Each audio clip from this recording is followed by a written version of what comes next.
sudah bisa. Ke Pak Nasrul ya, Bu? Iya, Pak.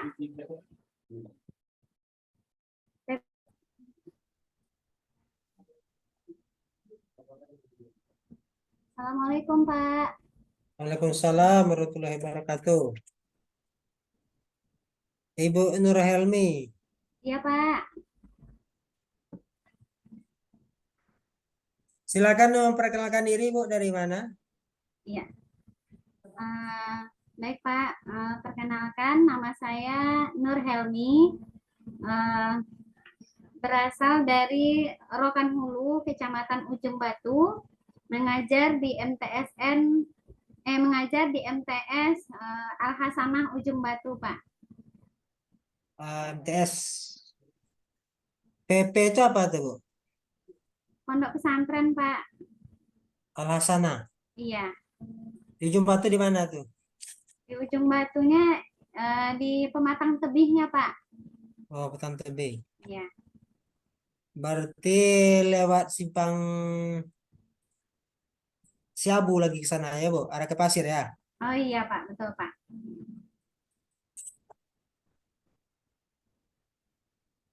Udah berapa lama sana ngajar?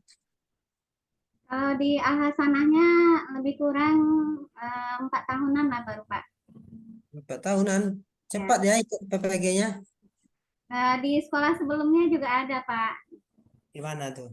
Sebelumnya di Ahsohwah, Pak. Di Asohwa? MTSI-nya. Asohwa. Iya. Masih ada Asohwa itu lagi?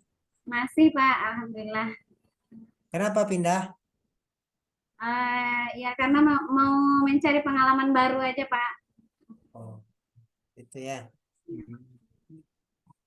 Asli Jumpa tuh ya? Enggak, Pak. Aslinya Sumbar, Pak.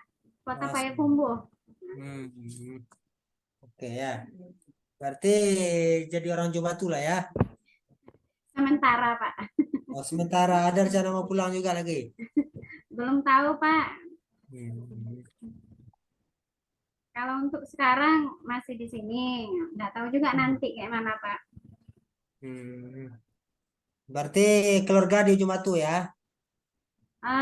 Kalau untuk keluarga nggak ada, Pak. Kami Hmm. cuman merantau di sini cuman sama suami.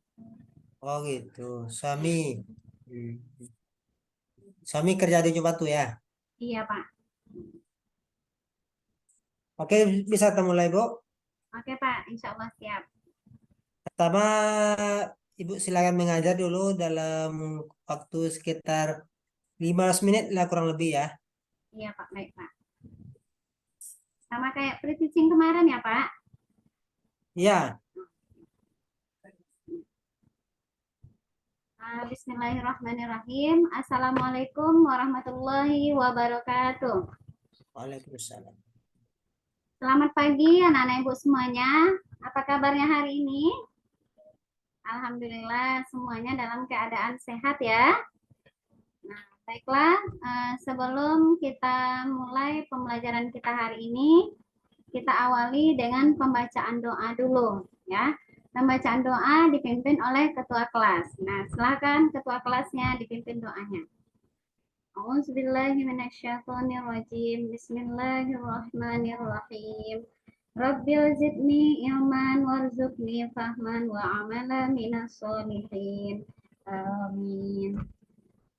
Nah, lanjutkan seperti biasanya dengan membacakan surah Al-Fatihah ya. A'udzubillahi minasyaitonirrajim. Bismillahirrahmanirrahim. Alhamdulillahi rabbil alamin. Ar-Rahmanir-Rahim. Maliki yaumiddin. Iyyaka na'budu wa iyyaka nasta'in. Ihdinas siratal mustaqim. Siratal ladzina an'amta 'alaihim ghairil maghdubi 'alaihim waladdallin. Alhamdulillah selesai pembacaan doa dan juga pembacaan surah Al-Fatihahnya. Semoga dengan bacaan surah Al-Fatihah tadi proses pembelajaran kita hari ini Allah berkahi, Allah mudahkan kita untuk memahami materi belajar dan Allah mampukan kita untuk mengamalkan apa yang akan kita pelajari. Amin amin ya robbal alamin. Dah, baiklah anak-anak ibu semuanya, masih semangat hari ini? Nah, masih insya Allah ya.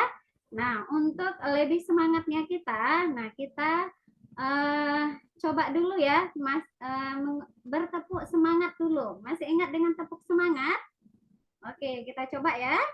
Tepuk semangat. Semangat. Oke, nah itu kelihatannya masih ada yang kurang semangat. Itu kenapa? Ngantuk? Oke, nah kita ulang sekali lagi ya. Tepuk semangat. Semangat. Oke ya. Nah, insya Allah semuanya anak ibu sudah semangat untuk melakukan proses pembelajaran kita hari ini. Nah, minggu lalu, nah kita sudah membahas tentang akhlak terpuji ya. Nah, minggu lalu kita sudah bahas tentang akhlak terpuji dan ada beberapa akhlak terpuji yang sudah kita pelajari minggu kemarin. Nah, apa itu yang akhlak terpuji yang sudah kita pelajari minggu kemarin? Satu, nah coba Mila, apa Mila? Oke, ya yang pertama itu ada taubat. Nah, yang kedua Zaki. Iya, betul, ada taat. Kemudian yang ketiga apa? Nah, itu ada ikhlas dan yang terakhir itu ada istiqomah. Nah, alhamdulillah anak-anak ibu semuanya masih ingat dengan materi kita yang minggu kemarin. Dan untuk hari ini, nah kita akan masuk kepada materi kita yang baru, yaitu berkaitan dengan adab sholat. Ya. Nah, semuanya anak-anak ibu sudah sholat subuh tadi nih? Alhamdulillah. Ada yang tidak sholat subuh? Nah, ada. Siapa? Ya Allah, kenapa? Nuri nggak sholat subuh? Nah, lupa. Nah, gimana Nuri perasaannya ketika tidak melaksanakan sholat subuh? Oke, ya menyesal ya Nuri. Nah, oke. Nah, sebelum kita lanjutkan materi belajar kita, coba silakan anak-anak ibu perhatikan dulu video berikut, ya.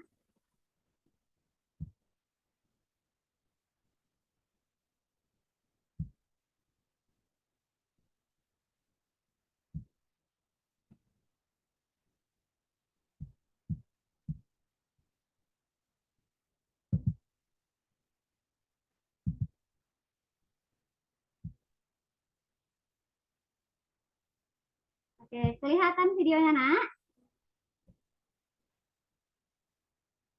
Nah, silakan didengarkan dulu. Oke, sebelum kita lanjutkan videonya, nah nanti silakan kalian perhatikan tentang videonya.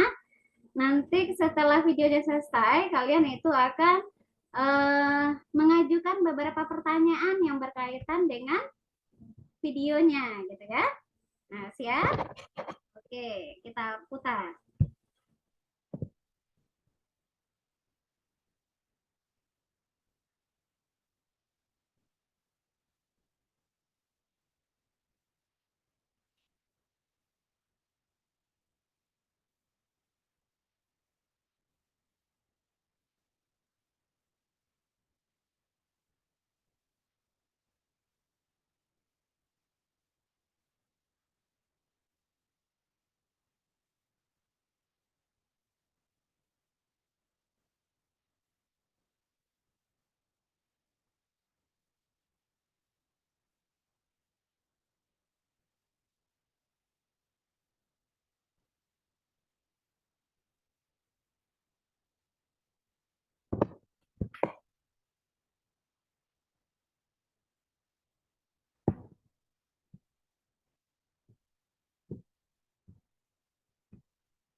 Videonya mana, Bu?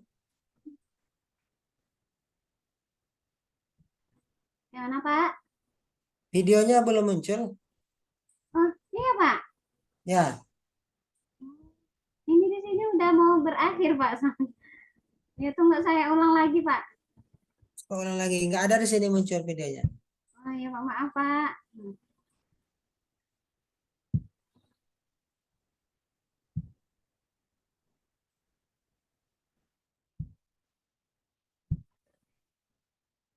Muncul, Pak. Ini baru muncul nih. Oh iya, Pak.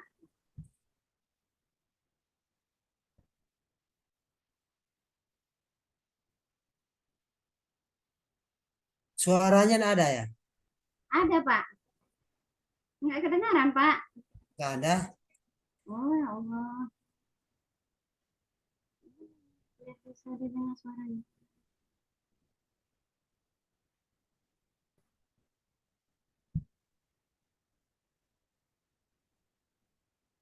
Ada, Pak. Nggak ada.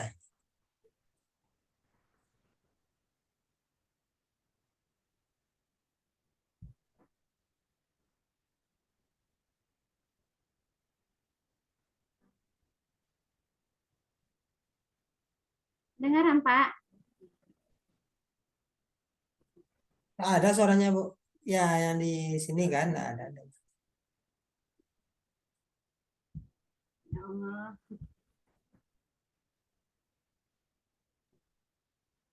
Ini lagi ada suaranya nih. Audionya mungkin nggak. Audionya kurang. Yang mana, Pak? Suara videonya tuh kurang jelas, kurang terdengar. Malah memang nggak ada suara sama sekali.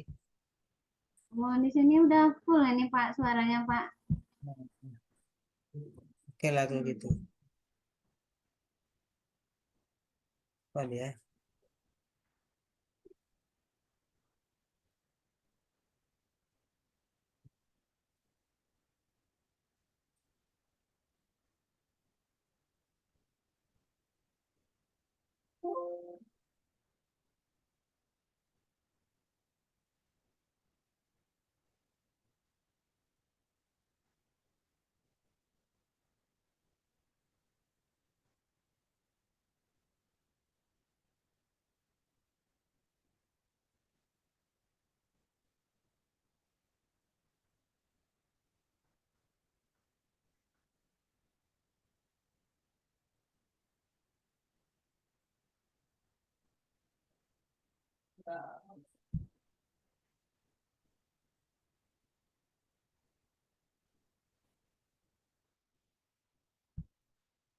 Oke, selesai videonya ya.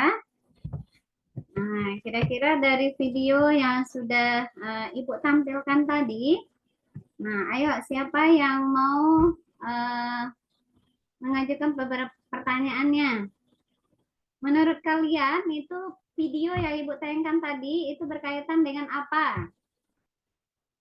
Ya, apa Nuri? Nah, tentang sholat. Ya, betul sekali ya. Nah, itu adalah tentang sholat. Ayo, kira-kira siapa yang mau bertanya? Nah, tidak ada pertanyaan. Nah, kalau tidak ada yang bertanya, nah Ibu ini yang mau bertanya, menurut pendapat kalian, nah kira-kira dari video yang kita lihat tadi, apakah tingkah laku seseorang itu bisa dipengaruhi karena dia sholat? Ya, Nurul, apa Nurul? Iya, oke, betul ya. Ada pengaruhnya ya. Nah, ketika mama seseorang itu sholat, nah itu ada pengaruhnya. Apa pengaruhnya terhadap perilaku seseorang? Nah, ini kita akan lanjutkan lagi dengan diskusi nantinya ya. Ada beberapa pertanyaan nanti yang akan kita diskusikan. Yang pertama, nah itu tadi apakah perilaku sholat itu mempengaruhi dengan perilaku seseorang gitu ya. Seseorang yang sudah sholat dengan khusyuk, nah itu indikasi terhadap kesehariannya itu seperti apa. Nah, gitu ya. Nah, jadi dari video tadi itu akan nampak apa yang Ibu tanyakan tadi. Nah, tapi sebelum diskusi kita mulai, Ibu pengen tanya dulu nih, kira-kira anak Ibu siapa yang sudah tahu tentang apa itu sholat? Nah, coba siapa yang bisa jawab? Ayo, apa itu sholat? Semuanya sudah sholat kan? Ya, betul. Nah, apa itu sholat? Oke, ya. Nah, kita hari ini itu belajar tentang apa? Tentang adab sholat. Oke, kita bahas satu-satu. Nah, adab sholat, kata Ibu tadi. Adab sholat itu terdiri dari berapa kata, Nak? Itu ada 2 kata.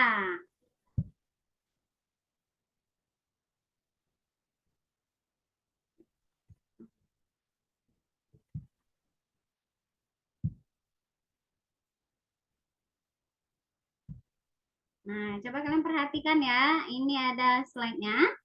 Nah, kita akan bahas adab sholat. Jadi adab itu terdiri dari 2 kata. Ada adab dan juga ada sholat. Nah, apa itu adab? Nah, yuk siapa yang bisa jawab? Iya, betul. Ada tata krama. Ada lagi? Oke, aturan. Ya, betul sekali ya.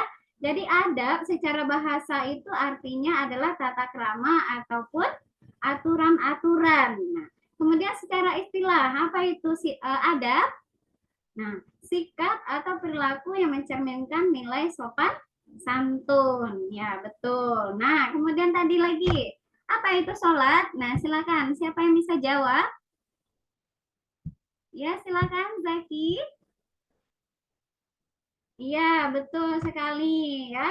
Sholat dari segi bahasa dia berarti doa. Nah, sementara kalau dari segi istilah itu adalah ibadah wajib yang tersusun dari beberapa perkataan dan perbuatan yang dimulai dari takbir atau ihram dan diakhiri dengan salam sesuai dengan syarat dan rukun tertentu ya. Nah, sekarang kita akan bahas itu tentang, nah jadi udah tahu nih pengertian sholat, udah tahu pengertian adab, udah tahu. Jadi kesimpulannya siapa yang bisa menyimpulkan apa itu adab sholat? Ayo silakan. Iya, betul sekali ya. Adab sholat itu adalah tata krama atau aturan-aturan dalam menjalankan ibadah sholat. Nah, yang dimulai dengan takbiratul ihram, diakhiri dengan salam sesuai dengan syarat dan rukun tertentu ya. Nah, tadi Ibu udah lihatkan beberapa video ya, salah satu video, dan di sana itu ada tentang adab-adab sholat. Nah, sekarang kita akan lihat dulu kenapa sih kita harus sholat. Nah, siapa bisa jawab? Nah, karena itu adalah perintah Allah. Nah, dari mana kita tahu kalau seandainya sholat itu memang adalah perintah Allah? Apa dasar kita? Iya, ya ada dasarnya, itu adalah yang ada di dalam Al-Quran. Nah, di sini Ibu akan perlihatkan salah satu ayat Al-Quran yang menjelaskan tentang sholat. Ini juga nanti akan terlihat ada salah satu adab yang adab sholat yang ada di dalam ayat ini ya. Nah, itu ayat yang pertama. Nah, itu ada di dalam Quran surah Al-Mu'minun ayat Al-Bayyinah ayat 5 ya.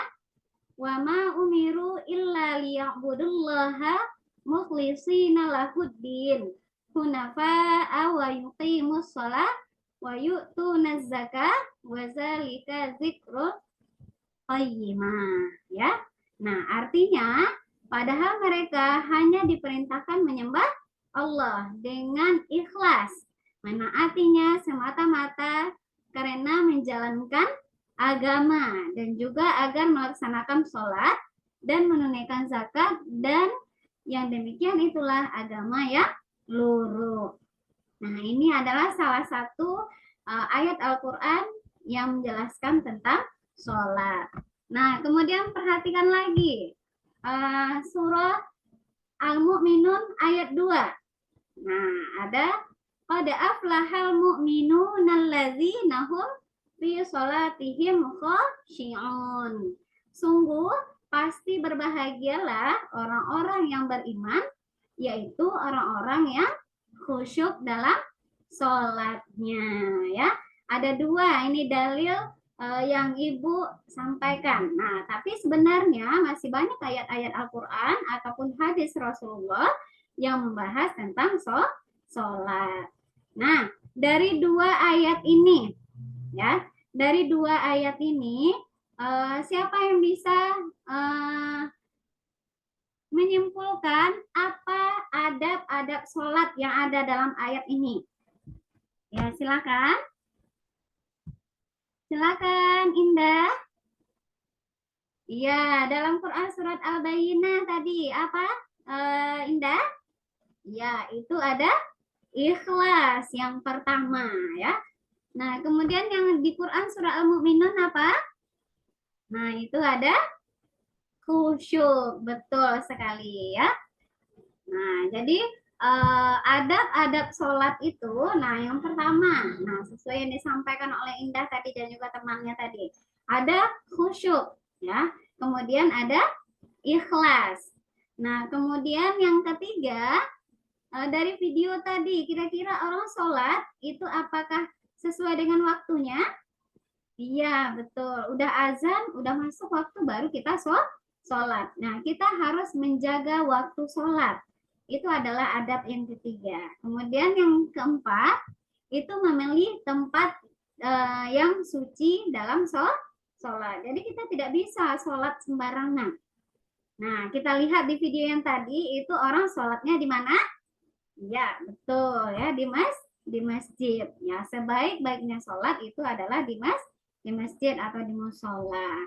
Nah, kemudian yang berikutnya itu adalah memakai pakaian yang terbaik. Nah, nampak tadi ya, Nana Ibu semuanya, orang sholat di masjid menggunakan pakaian yang bersih, bagus gitu ya. Nah, kemudian memakai pakaian yang terbaik yang kita punya gitu ya. Nah, bukan yang terbaik menurut orang lain, tapi terbaik apa yang kita punya. Dan yang terpenting itu adalah suci atau bersih ya. Nah, itu tentang adab-adab sholat. Nah, sekarang seperti yang sudah Ibu sampaikan tadi, ada di awal tadi Ibu ada menyampaikan beberapa pertanyaan. Nah, dari yang sedikit yang sudah Ibu jelaskan, nah, kira-kira pertanyaan yang tadi itu akan kalian diskusikan. Ada 3 pertanyaan tadi ya. Yang pertama apa tadi? Nah, yang pertama, nah itu silakan dibuka LKPD yang sudah Ibu bagikan. Nah, itu nampak di sana ya. Nah, pertanyaan yang pertama apa tadi? Nah, apa indikasi seseorang itu sudah melaksanakan sholat, yaitu dengan khusyuk, sesuai dengan adab yang pertama, ya. Nah, kemudian yang kedua apa tadi? Nah, apakah implikasi bagi orang yang sholat khusyuk dalam kehidupan sosial bermasyarakat, ya? Nah, ada 2 pertanyaan yang akan kalian diskusikan. Nah, nanti Ibu akan bagi menjadi beberapa kelompok ya. Nah, jadi 2 pertanyaan ini akan kalian diskusikan secara berkelompok. Nah, untuk kelompoknya itu silakan kalian berhitung 1, 2, 3, 4. Nah, nanti bagi yang mendapatkan nomor yang sama itu duduk secara berkelompok ya. Berarti yang dapat 4 duduk dengan yang nomor 4. Jadi satu kelompok gitu. Paham? Oke, paham ya. Nah, silakan berhitung dan silakan langsung nanti duduk secara berkelompok. Oke, LKPD-nya sudah Ibu bagikan. Nah, silakan dulu diskusikan pertanyaan yang sudah disediakan ya. Ibu kasih waktu sekitar 15 menit. Nah, jadi silakan kalian diskusikan dulu apa jawaban dari pertanyaannya. Oke, silakan. Oke, waktunya sudah habis, sudah selesai. Nah, sekarang waktunya kita mempresentasikan dari apa yang sudah kalian diskusikan. Nah, oke. Nah, silakan dulu kelompok, kita mulai dari kelompok mana?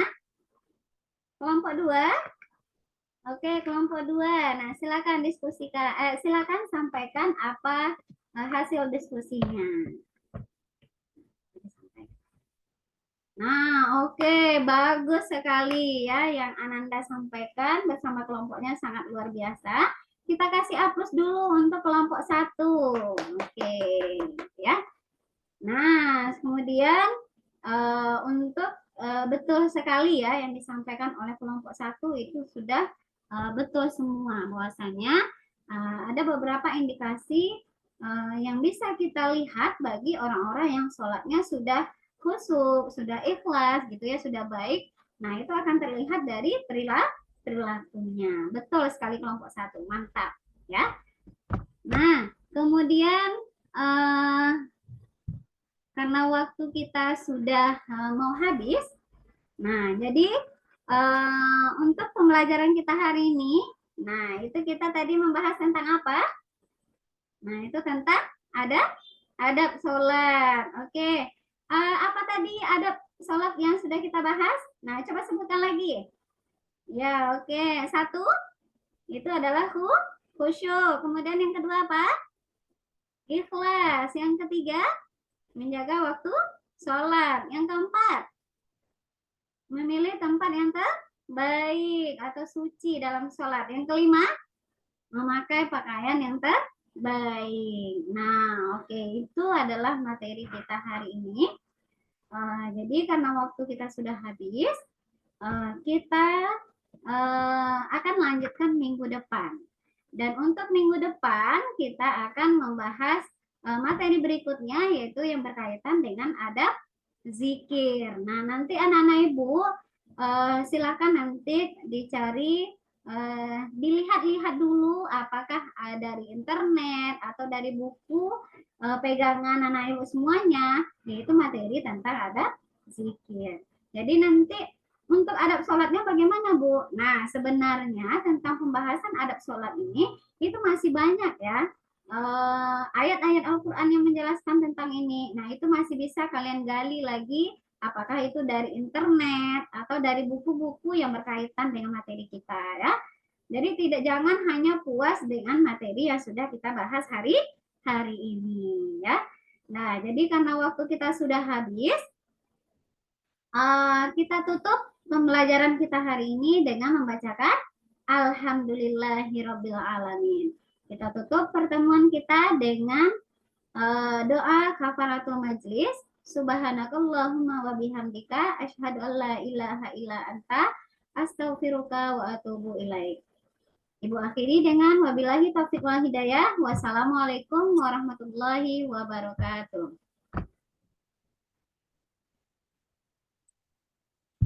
Sudah? Sudah, Bu? Sudah, Pak. Bagaimana perasaannya, Bu? Agak sedikit gugup, Pak.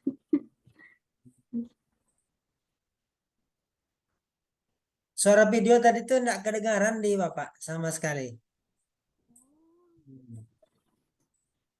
Itu tadi udah dicoba itu sama kawan-kawan. Alhamdulillah sama kawan-kawan tadi katanya kedengaran, Pak. Ini nggak tahu juga ini kenapa bisa nggak kedengaran, Pak. Iyalah. Kita kembali ke wawancara perangkat ya, Bu. Iya, Pak. Penilaian pertama ini penilaian pelaksanaan ujian komprehensif. Kemudian yang kedua nanti penilaiannya itu terkait dengan cuplikan praktek. Sekarang wawancara perangkat dulu. Seorang guru dituntut untuk membuat perangkat pembelajaran, ya. Iya, Pak. Nah, dan seorang guru juga dituntut untuk melakukan pengembangan perangkat pembelajaran atau yang disebut dengan modul ajar. Ya, Ya, apa ya, namanya Pak. modul ajar ya. Nah, Ya, Pak. apa saja yang dibutuhkan seorang guru dalam membuat modul ajar itu? Yang pertama itu dalam membuat perangkat pembelajaran, yang pertama yang harus kita punya itu adalah capaiannya, Pak. Jadi kita harus tahu dulu CP-nya. Kalau di dalam kurikulum Merdeka itu ada CP-nya. Nah, kita punya dulu capaian pembelajaran yang akan kita bahas.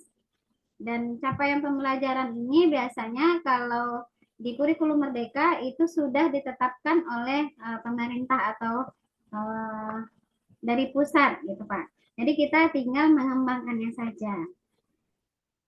Nah, kemudian kita juga harus tahu di dalam modul ajar, nah di samping kita memahami CP-nya, kita juga harus menyediakan medianya ataupun sarana prasarananya.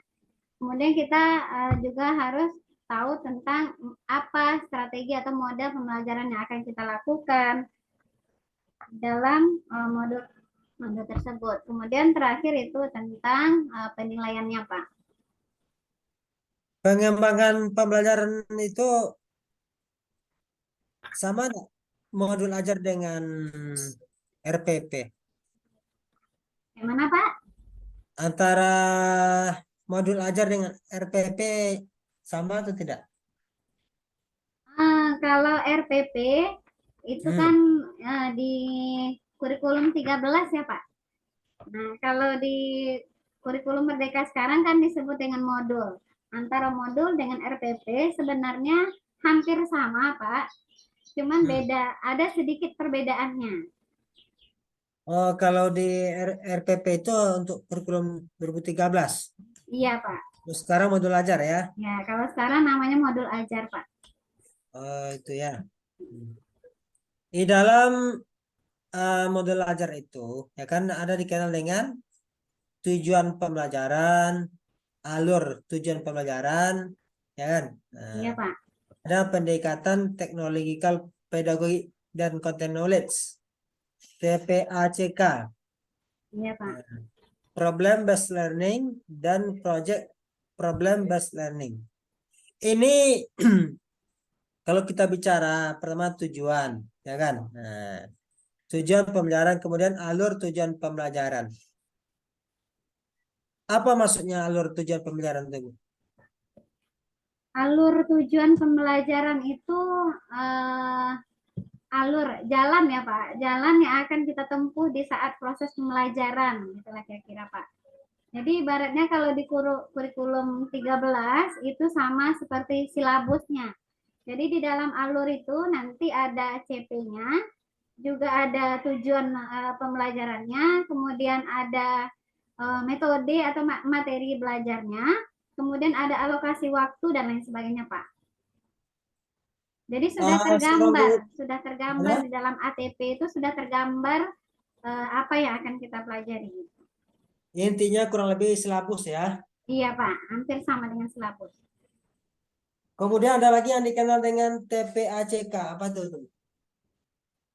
TPACK itu pendekatan ya, Pak, pendekatan yang digunakan dalam proses pembelajaran. Ya, pendekatan teknologikal pedagogikal. Iya, Pak. Nah, apa maksudnya? Pendekatan yang akan mendukung peserta didik untuk bisa berpikir lebih kritis, apa itu, gitu ya, Pak? Kalau teknologinya? Teknologinya menggunakan media, Pak. Jadi mereka belajar tidak hanya sekedar dari apa yang disampaikan oleh guru, tetapi juga belajar dari teknologi, Pak. Jadi guru menggunakan media, siswa juga menggunakan teknologinya, gitu, Pak. Jadi mereka tidak terfokus hanya dari buku saja. Kemudian juga seorang guru dalam merumuskan pembelajaran itu harus juga didasarkan PBL, Problem Based Learning. Ibu tahu apa itu? Problem basic learning. Ya. Salah satu model pembelajaran ya Pak, Iya, yang berkaitan dengan ini penyelesaian masalah. ya, gimana tuh maksudnya? Jadi siswa itu diberikan dalam proses pembelajaran itu akan dihadapkan dengan beberapa masalah atau beberapa konsep. Nanti siswa yang akan mencari sendiri apa penemuan akhirnya itu apa, gitu. Misalnya mereka dikasih tentang materinya kita berkaitan dengan adat sholat kayak tadi gitu ya Pak. Nah kemudian mereka dikasih konsep, dikasih sebuah konsep, kemudian mereka mengembangkan sendiri sehingga menemukan hasilnya sendiri gitu Pak. Jadi tidak berfokus kepada guru saja, jadi siswa lebih aktif dalam pembelajarannya Pak. Maksud dari problem based learning itu apa, Bu? Kalau didefinisikan. Proses pembelajaran yang berbasis masalah. Nah, bermasalah. Iya Pak. Berarti guru harus memberikan di awal, ya kan? Iya Pak. Pertanyaan kah atau materi kah? Materi itu dituntut untuk diselesaikan oleh Siswa. nah, itu yang dimaksud dengan apa? Problem Problem basic learning. learning. Jadi pembelajaran itu yang penyelesaian masalah tersebut, ya kan? Berakhirnya pembelajaran masalah itu sudah dapat Selesai. diberikan penyelesaian. Kemudian di dalam modul ajar apa saja yang diperlukan, Bu? Silakan, jangan dilihat itu apa saja. Di dalam modul ajar itu ada tujuan pembelajaran tadi Pak. Itu Ya, maksudnya itu. Pak. Nah, ya. Kemudian apa lagi?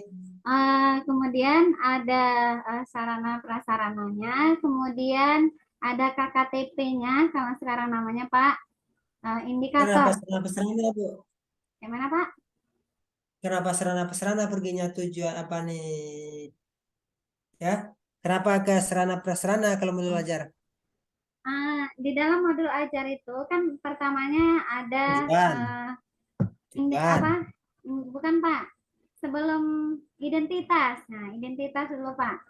Jadi Oke, sebelum kita identitas. identitas, misalnya nama madrasah ini segala macamnya. Nah, Nah, identitas oke lah sudah. Apalagi setelah itu? nah setelah itu nanti ada tujuan pembelajaran. Nah kemudian yang ketiga itu ada KKTP-nya. Bukan Ke KTP. KK, Materi tak perlu ya. perlu Pak.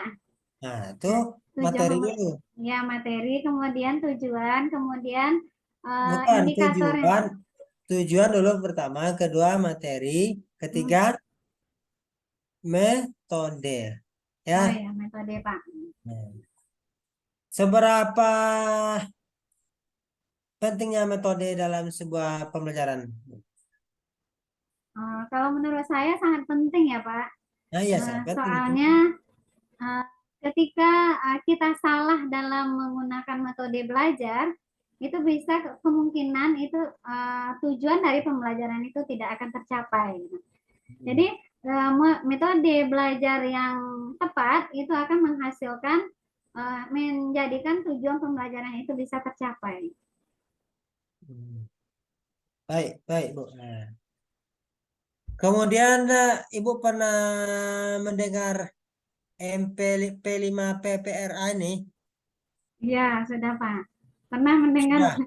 ini waktu pendalaman kemarin Pak, Loka Karya. Sudah pernah membuatnya, melakukannya?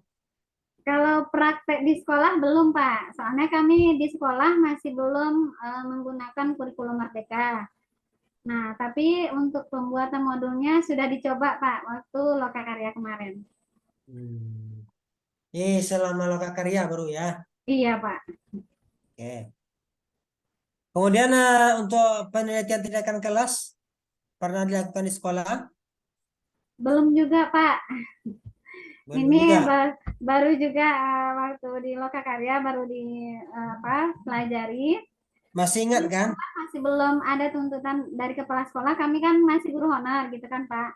Jadi belum ada tuntutan dari kepala sekolah. Tapi kalau untuk membuat catatan-catatan kecil tentang proses belajar atau masalah belajar yang bisa didiskusikan di sekolah itu sudah dikerjakan Pak.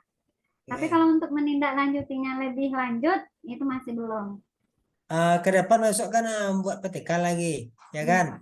Nah, dalam menyusun proposal PTK apa saja yang harus dibuat?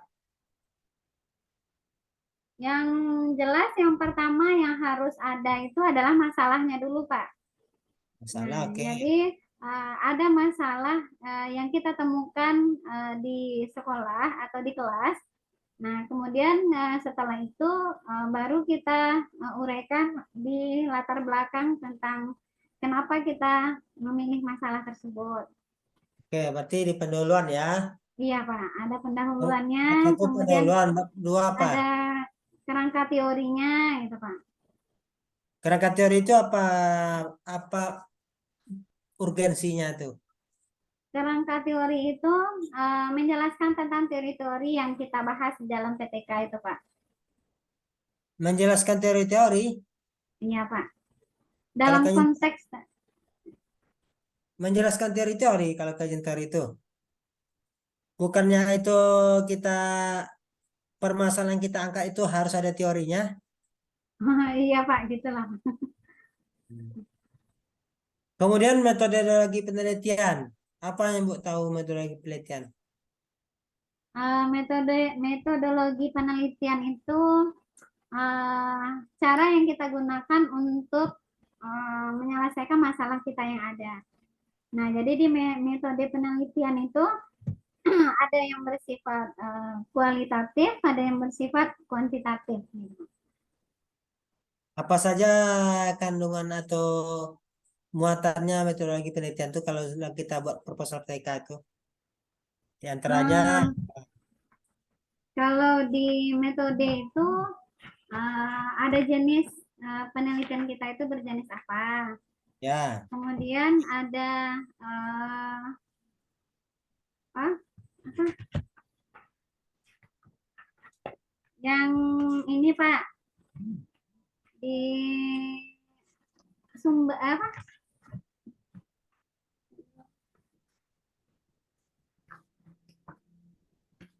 ya, ada apa lagi? Ada populasinya Pak atau sampelnya. Kemudian ada instrumen penelitiannya Pak. Subjek objeknya enggak ada. Subjeknya itulah tadi populasi dan sampel Pak. Hmm, sama ya. Kalau ini, oh, kalau menurut saya itu sama Pak. Sama. Populasi sampel sama dengan objek subjek ya. Ya subjek itu kan orang yang apa gitu Pak. Kalau populasi dan sampel itu kan juga orangnya. Enggak ya? Baik Bu. Terakhir terkait dengan baca Al-Quran ya. Iya Pak. Ibu baca surat mana nih? Boleh Bapak tentukan aja. Enggak apa-apa. Mau Hmm. surat yang mana? Surat apa tadi yang dibaca? Surat tentang sholat tadi. Surat Al-Mu'minun ayat 2. Nah, coba Al-Mu'minun. Al-Mu'minun.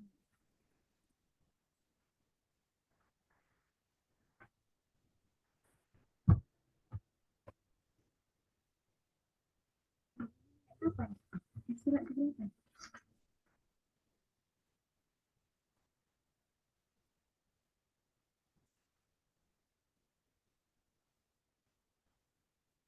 Kamu? Ya, tunggu Pak.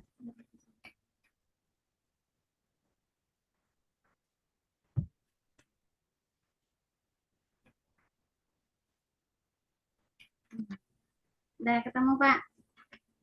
Silakan.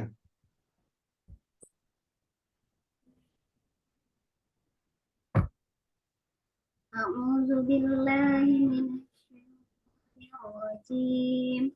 Bismillahirrahmanirrahim.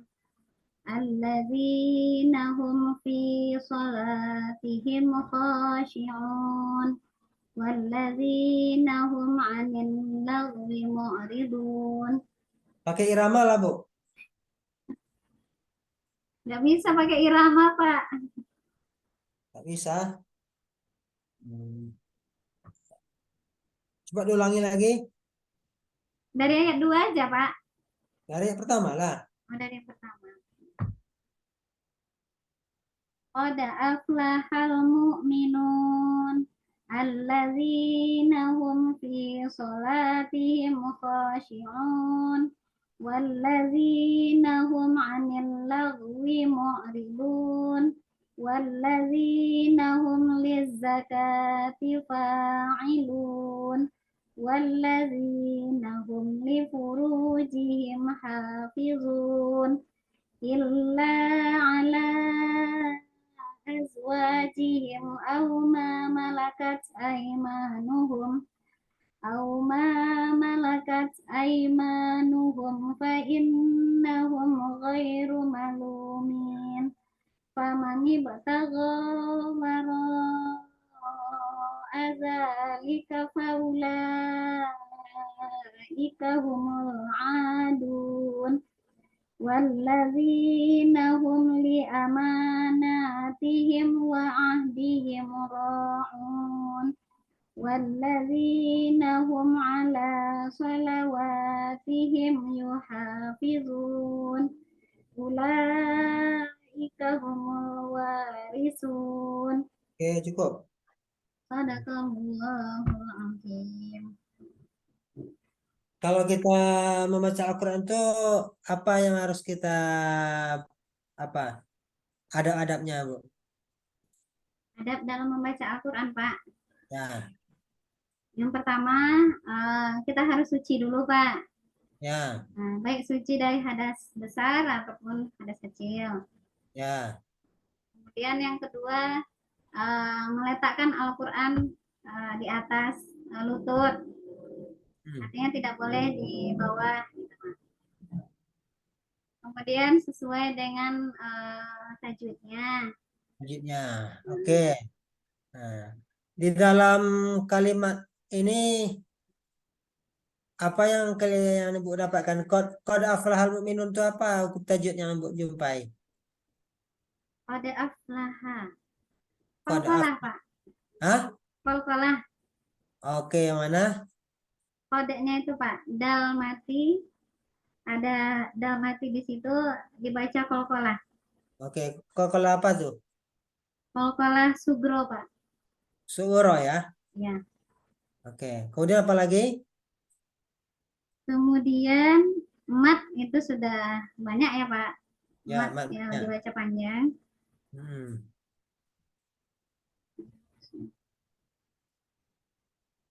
Ada ini, Pak.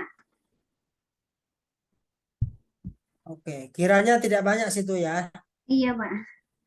Ini Eh, betago. Nah, itu ada huruf kolkolahnya ikhfa juga. berapa jumlahnya, Bu? Apa, Pak? Huruf ikhfa. Huruf ikhfa 5, Pak. Huruf ikhfa 5. Eh, Kenapa bisa 15. 5? 15, Pak. 15. Oh, kira 5 tadi. 15.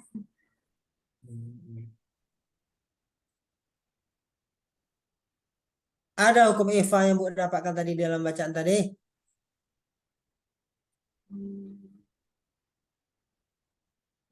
Tak ada ya? Enggak Ada? adanya kayaknya, Pak. Tak ada. Enggak ada, Pak. Kemudian hukum dan tajwid itu apa saja yang selain ikhfa itu? Ada izhar. Ya, izhar. Izhar itu apa? Izhar itu adalah ketika nun mati atau tanwin bertemu dengan huruf yang 4, alif, waw, ya, Pak. 4 hurufnya. Kok kurang lagi, Bu? Apa, Pak? Kenapa bisa berkurang lagi hurufnya? Alif, ha, ain, ha, wain. Ya, 6, Pak. 6. Nah, 6 ya. Iya, ya, 6, Pak. Kalau iklab, Iklab itu ketika nun mati bertemu dengan ba. oh, ba. Nah, setelah ifa, iklab, apa lagi? Izhar Ifa, tadi? iklab, izhar, kolkolah tadi Pak. Ya. Terus apa lagi? Apa lagi ya? Idgham Pak. Idgham. Nah, idgham ya. Iya. Berapa banyak jumlah huruf apa tuh? Idgham? Jadi apa bagiannya berapa idgham itu? Idgham itu dibagi jadi dua Pak. Ada Oke. idgham di gunnah, ada idgham di la gunnah. Oke, oke. Baik. Sekarang Ibu tulislah ini ayat ya. Ya Pak. Ayat apa Pak? Ibu tulis ayat allazina hum fi sholatihim khashi'un walazina hum Allazi. anil lagwi mu'ridun. Itu aja.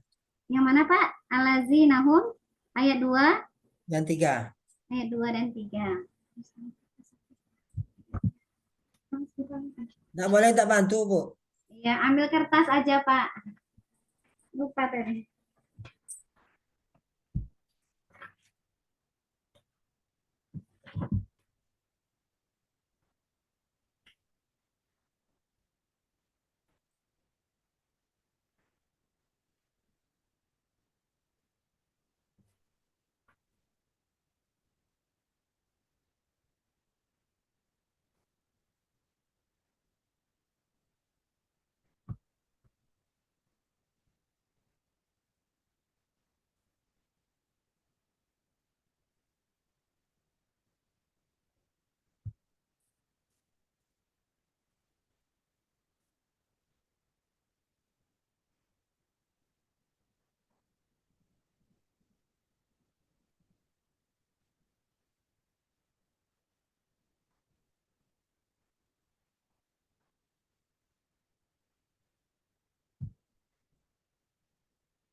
Nah, Pak. Oke.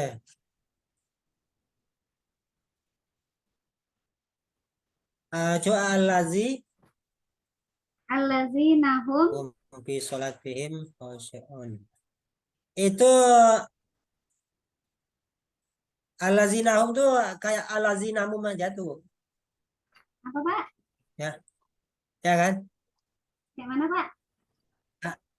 Allazinamum kayaknya bentuk Allazinahum Pak. mimnya hanya itu seperti huruf mim ya. Ini ada ininya Pak. Nahum Tanggalnya di ya. dalam ya nahum.